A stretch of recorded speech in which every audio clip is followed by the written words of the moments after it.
मित्रों, colours of emotions के हमारे चैनल पे आज आपका फिर से स्वागत है। और हम आपके सामने जो विषय लेके आए हैं वो विषय हम सबके भविष्य से भी संबंधित है और हमारे वर्तमान से भी। मित्रों, कोई भी समाज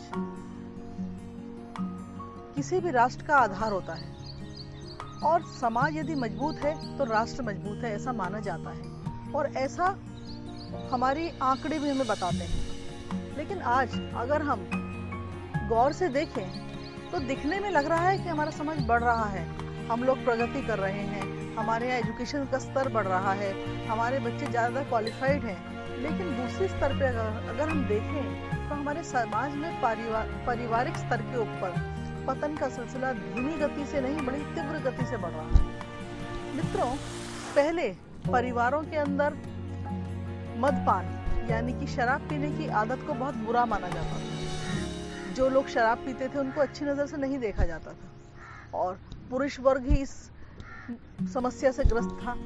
लेकिन आज मद्यपान करना एक सामान्य सी बात हो गई है। आज पुरुष ही नहीं, आज महिलाएं भी पुरुषों के साथ बैठ के बराबर से मद्यपान करती हैं। मित्रों, सुनने में बात बड़ी सरल सी लगती है कि क्या हुआ, अगर पुरुष पी सकता है तो महिला क्यों नहीं पी सकती, ऐसा महिलाएं सोचती भी हैं।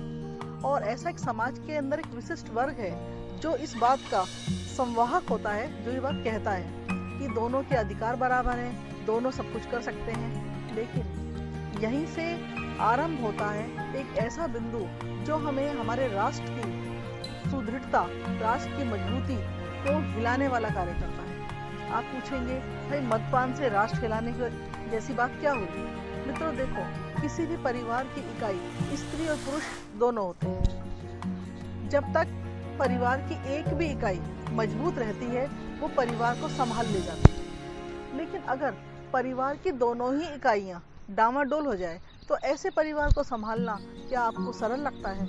नहीं, ऐसे परिवार को संभालना तो एक भारी समस्या है, क्योंकि जो रक्षक है अगर वही भक्षक बन जाए तो परिवार को संभालेगा कौन, संरक्षण कौन देगा?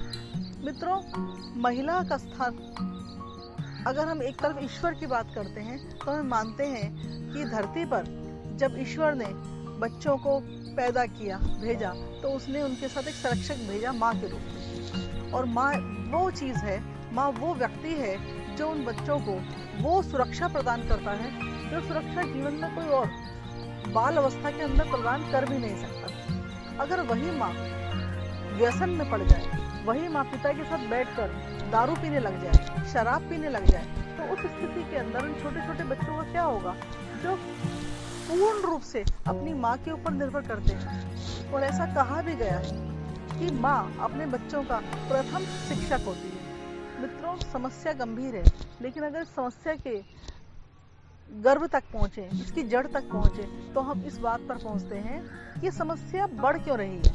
उसका मूल कारण है मित्रों, समस्या बढ़ने का कारण है कि माता पिता दोनों ही आर्थिक अभावों को दूर करने के लिए, अपने परिवार को सुचारू रूप से चलाने के लिए दोनों ही कार्यरत हैं, दोनों ही अपने अपने कामों में लगे हुए हैं। और जो बच्चे हैं, बच्चे जो उनकी रिस्पॉन्सिबिलिटी है, उससे बड़ी रिस्पॉन्सिबिलिटी माता पिता को लगती है धन कमाना, और बच्चे आ जाते हैं सेकेंडरी जगह पे।